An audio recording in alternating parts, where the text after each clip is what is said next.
داغ کو ہم خاص طور پر محاوروں کے لیے، زبان اور اس کی نزاکتوں کے لیے جانتے ہیں، اور پاپولر ہمارے بے حد شاعر ہیں، بہت ہمارے جو سنگرز ہیں انہیں گایا ہے، بہت پسند کیے گئے ایک زمانے میں داغ۔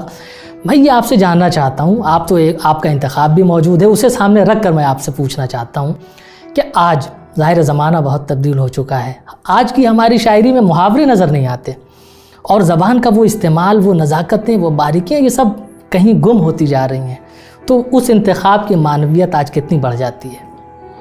اس سلسلے میں معید صاحب آپ نے بہت مناسب اور بہت ہی ریلیونٹ کوشچن کیا ہے کہ داغ کی معنویت ہمارے زمانے میں کیا ہے۔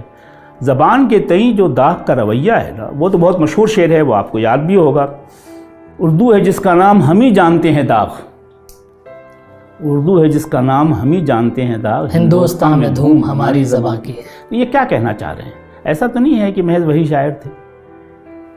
اردو کا ایک خاص کانسیپٹ تھا داغ کا۔ اردو کس چیز کو کہتے ہیں، یا زبان پر قدرت کس چیز کا نام ہے، یا شاعری کے لیے کون سی زبان زیادہ موزوں اور مناسب ہے، یہ اس کا ایک داغ کا ایک خاص کانسیپٹ تھا۔ اسی لیے داغ کو کہتے ہیں نا زبان کا شاعر ہے، بلا وجہ نہیں کہتے۔ زبان کے تئیں جتنا اہتمام کرتے تھے داغ، اور زبان کو جتنی اہمیت دیتے تھے، اور اس میں جس پہلو کو وہ زیادہ اہم سمجھتے تھے، ان کا ایک تصور ہے، کہتے ہیں اسے زبان اردو جس میں نہ ہو رنگ فارسی کا۔ یہ جو تراکیب آ جاتی ہیں بیچ میں، اور توالیے اضافات آ جاتی ہیں، دو تین اضافتیں آ رہی ہیں، اس کو وہ اردو کے مزاج کے خلاف سمجھتے تھے۔ کہتے تھے کہ یہ روزمرہ کی زبان ہی نہیں ہے۔ روزمرہ کی زبان کے لیے تو شرط یہ ہے کہ عربی کے الفاظ یا فارسی کی تراکیب یا پیچیدہ تراکیب یہ نہ آنے پائیں۔ کیسی ہو زبان؟ محاورے کی زبان ہو۔ محاورہ وہ جو ہم آپ بولتے ہیں، اسی سے جادو جگانے کا نام داغ کے نزدیک شاعری تھا۔ اب 2-3 شعر میں آپ کو سناؤں گا، ابھی آپ سنیے گا، آپ کو فرق بھی سمجھ میں آ جائے کہ داغ کا تصور لسان کیا تھا اور داغ شاعری کو کیا سمجھتے تھے۔ تو یہ جو ایک خاص تصور تھا ان کے یہاں زبان کے سلسلے میں، اس کو وہ بہت اہمیت دیتے تھے کہ روزمرہ کی زبان ہونا چاہیے، محاورے کی زبان ہونا چاہیے۔ ایک باقاعدہ کتاب بھی مرتب کی تھی انہوں نے محاورات کی، اور مثالیں اپنے اشعار سے کہ یہ محاورہ ایسے بندھا ہے۔ یہ محاورہ آج کی شاعری میں محاورے، زبان کی نزاکتیں، صنعتوں کا استعمال، خاص ساری چیزیں معدوم ہوتی ہوئی سامنے کی وجہ تو اس کی یہ ہے کہ ہمارے موجودہ شاعروں کو دسترس نہیں ہے ان چیزوں پر، قدرت نہیں ہے، زبان کے مزاج کو نہیں سمجھتے۔ محض خیال کو باندھ دینے کا نام زبان پہ قدرت نہیں ہے۔ زبان پہ قدرت کے لیے تو آپ کو روزمرہ معلوم ہونا، محاورے معلوم۔ کتنے محاورے جانتے ہیں ہمارے موجودہ شاعر؟ ایک تو یہ کہ مطالعے کی بہت کمی ہے ہمارے معاصر شاعروں میں، بہت کم پڑھا ہے۔ 4 مقالے کے مصنف نظامی عروضی سمرقندی نے لکھی ہے یہ بات، بہت مشہور کتاب ہے یہ 4 مقالہ، اور نظامی عروضی سمرقندی نے لکھی ہے یہ کتاب، اور اس میں بہت سی باتیں ہیں۔ اس میں زبان کے متعلق اور شاعری کے متعلق بھی ایک چیپٹر ہے، اس میں اس نے لکھا ہے کہ جب تک 20,000 شعر قدماء کے اور روایت کی یاد نہ ہو، تب تک شاعری کے میدان میں قدم نہیں رکھنا چاہیے۔ کیا ہے یہ کہنا؟ یہ چاہتا ہے کہ اسالیب اظہار پر آپ کو قدرت ہو، آپ جانتے ہو کہ کس اسلوب میں کون سی بات کہنی چاہیے۔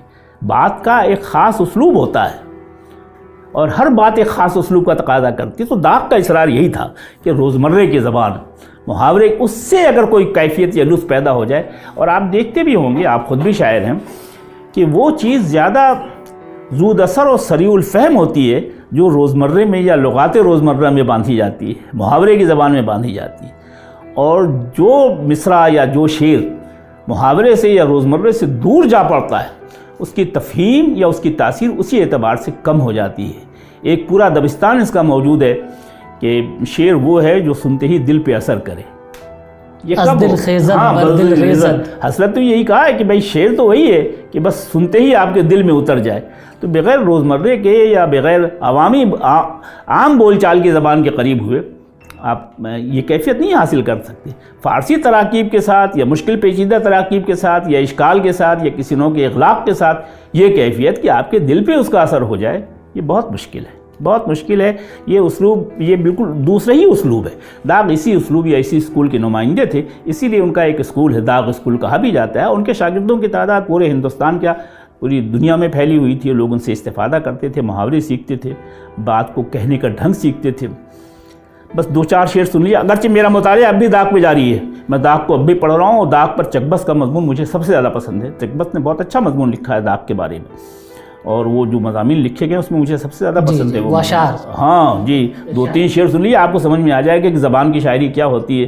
بات کرنی بھی نہ آتی تھی تمہیں، یہ ہمارے سامنے کی بات ہے۔ تو یہاں پہلا بات اور دوسرا بات ایک نہیں ہے، دونوں کے کنوٹیشنز الگ ہیں، دونوں کی دلالتیں الگ ہیں۔ کیسی نزاکت جی، اب کتنی سہولت سے کہا گیا شعر ہے، کوئی ترکیب نہیں، کوئی فارسی لفظ نہیں، کوئی پیچیدہ استعارہ نہیں، بات کرنی بھی نہ آتی تھی تمہیں، یہ ہمارے سامنے کی بات ہے۔ یا کمبخت وہی داغ ہو دیکھو، کمبخت وہی داغ نہ ہو دیکھو تو جا کر، بے چین کیے دیتی ہے فریاد کسی کی۔